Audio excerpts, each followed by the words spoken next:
Royval versus Van. And holy smokes, fight of the night, fight of the month, fight of the year. Like something's really going to have to somehow beat Yeah. this fight as fight of the year. Yeah, you could say like, oh, if you want the technical fight of the year, it's probably Murad versus Nurmagomedov, right? Which is great. That's a cool fight. I really loved it. But man, if you want to appease the just bleed gods, this might have set us up for the rest of the year to deliver because the gods are smiling down. What a fucking banger, dude. I Oh mean, my just god. nonstop.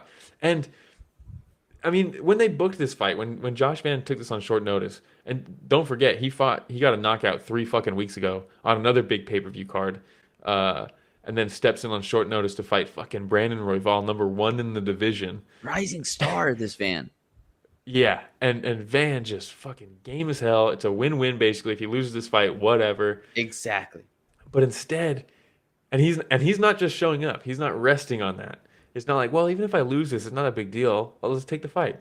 Dude, this guy came for fucking war with a broken toe. He comes into this fight, and you know it's a good matchup because Josh Van loves to fight in the pocket.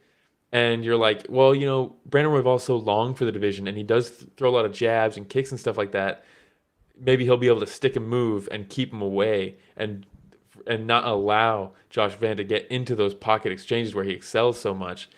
But then you're like, wait a second, Brandon Royval is an avalanche in his own right, Yep. similar to kind of Oliveira, who just fucking all gas, no brakes. His defense is his offense, so he is going to meet him in the pocket eventually, When you have and they just somebody with the continue. hand speed, a Yeah, Van, right? yeah, dude, And dude, his boxing is so crisp, it's so so good. good. And I know that there's a few exchanges that got wild, but overall, as you're watching this, right, and Royval steps in heavy with that jab, right? As he's Over and coming in. over. And so Van's ability to slip that quickly and landed that left hook, the counter left Hmm. hook, he landed that a few times. In that Try a first round, I was hundred like, times. yeah. No That joke. first round, I was like, man, that's Van's round easily. Easily. And Easily. like you said, it was the activity from Royval. He was throwing, throwing, throwing, but Van's just out of range on a lot of those shots. And then when he would overstep just a little bit, he would capitalize on it immediately. Like found his range immediately. He's landing these big shots as Royval gets stuck. It's like he got so used to just throwing, throwing, throwing. He was never exiting. And yeah, shout out Jasmine says fight of the year for sure, definitely. Oh Um, yeah. but I we rarely look at the numbers in fights because ultimately like, stats don't really tell the story, right? Yep. But Royval threw 115 punches or strikes in that first round alone. He Yeah. landed 42. Most people land like 10, 15, 20 strikes a round. He landed 42. Josh Van landed 52, outstruck him, only threw 79. Yeah. That's crazy, man. 65% accuracy compared to 36 because Royval, and that's part of the game with Royval. He's going to throw a lot, he's going to miss a lot. He still ended up landing 42 fucking strikes. But Josh Van throws, what is that, 20, 30 strikes less than him and outstrikes him, lands That's more. crazy. I mean, he immediately found his range. His timing was perfect. Um, and yeah, I mean, it was sick. But then a great rebound. The second round from Royval was very good. I Yeah, really liked Roy the second Vault, round. that jab started landing a little bit more. He started doubling up on the jab in some cases, Then he just would giving him start a little bit of a opening with the different left look. hand. Yes, he starts opening with the left hand. The left hand started landing. Yeah, The left hand southpaw started landing. orthodox matchup, the rear hand. Yeah, and don't get me wrong. There's still a few times that Van landed, but at this point, Cracked like, him. yeah, Yeah. they're both landing enough to where both of them have their nose that's bleeding. Van starts ripping to the body a little bit more in the second round as well. Hmm. But coming out of this, I thought to myself, okay, that round could have been Royval's. Yes, I thought Royval easily took the second round. I It thought wasn't so like too. it wasn't a dominant round or anything, but I thought he bounced back. And you're like, oh man, Yes. how's Josh Van gonna? Because Rich, keep it on this picture for a sec. yeah, I was gonna say the same thing. Uh, when you're fighting an avalanche style fighter like Royval or I hate to say it, Colby Covington, Usman in his prime, the guys who don't stop and they get once Yeah. they get started, good luck getting off your back foot type guys. Um, if they take a swing round, if they lose the first round, but then they take the second, good fucking luck climbing that mountain and winning the third. Yeah. Um, Will, let me put to go this on a back to T the for you. number, what was that? Real okay, you're gonna go back to the numbers, and then after that, I want to put And that then we'll on a move to T third. for you, so we can move into the Thank you. third, and you can explain what happens. Yes. So second round, first round, 42 strikes landed for Royval, 52 for Josh Van. Second round, 87 strikes landed for Royval. He threw 174 strikes in Volume's second round insane. alone. Volume. Josh Van, 74. So it's not like he got outclassed by the Avalanche. He was meeting him there every single time. I Yes. mean, he only landed like 10 strikes less than him. I mean, these guys just So then fucking we nonstop. get the third round, Will, and we always talk about the fighters that have the ability to make the adjustments mid fight, right? And so we continue seeing the same forward pressure from Royval, but what changed? Hmm. Yeah, so like I said, Royval started landing his rear hand a lot more in the second round, which is obviously going to be a more like it's a more powerful punch. And one of the things you can do if because if they're open stance matchup like they are in this picture, Van's orthodox, Royval's southpaw, that rear hand weapon and even the rear leg is going to be more devastating, and you can slot it in like the slot is there for it.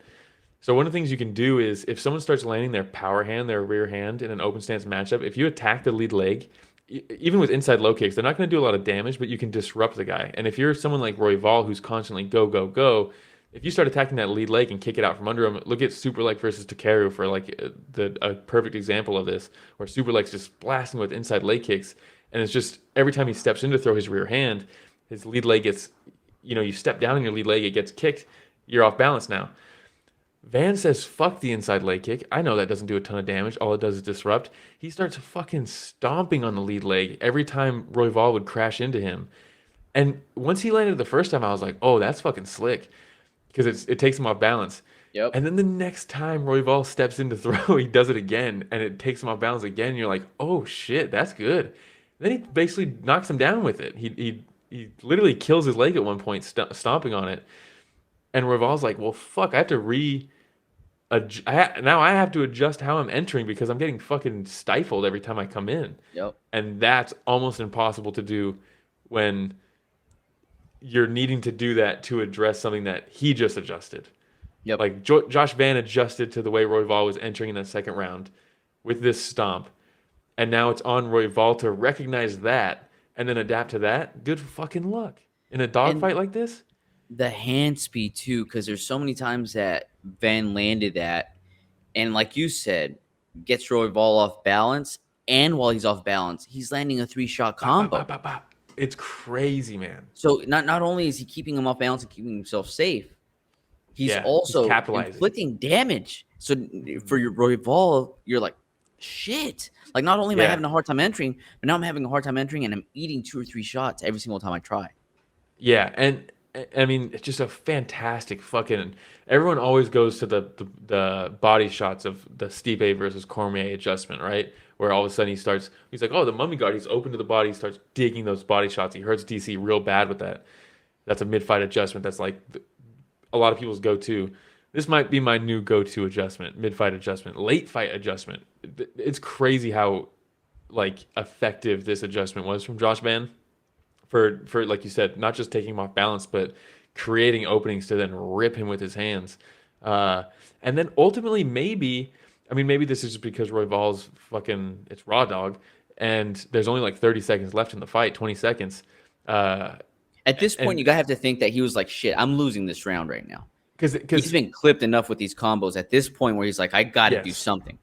yeah, and it's a bad look. You're falling over from these shots. Like all these Mhm. things are happening. It's like, oh no, this is like last impression type stuff. Like there's a minute left. There was like a minute 20, I think, when he started throwing this. Um, and then he just kind of throws caution to the wind. I don't know if it's because he's just a savage or if it's because, like you said, he's like, oh, I got to make something happen here. And what is that? I mean, you're forcing this guy to go out on a limb here, leave himself exposed to try to kill you. It's kill or be killed. And Josh Van thrives on that because he's a pocket fighter. Royval's not a pocket fighter. He's landed some things in the pocket where you're like, oh, that's nice, but it seems like it's almost just like happenstance. He happened to land it, and I mean that with no disrespect. Um, but Josh Van lives in the pocket. He like understands the pocket. Yeah. And with like 10 seconds left, he fucking cracks him over the top in the pocket and drops him. And it's like, well, he just fucking, even if he doesn't get the finish right here, there's only like 7 seconds left to finish him off the ground. That's it. That's the stamp on the round. What a fucking performance, dude. Insane. And Royval knew it too, because as soon Yeah. as the bell was over, he was all fuck. Yes. He just knew that was the one shot he had, and Van Yeah. got the better of him, and that was I mean, it. look at this. 23 seconds on the clock. You can see it in the background right here. I mean, arguably he would have won the round, I think, even without the knockdown, but just Yeah, to put that final stamp on it, this was similar to the Gaethje versus Max Holloway. Not quite as insane because it wasn't a flatline KO with a second left, but as you hear the clacker, you're like, oh shit, it's about to go down right now. And then he cracks him with the knockdown inside. Like, I mean, just fucking so cool, man. I think the next picture oh, shows him trying to man. land a follow-up shot, and you can see everybody in the background's going fucking crazy.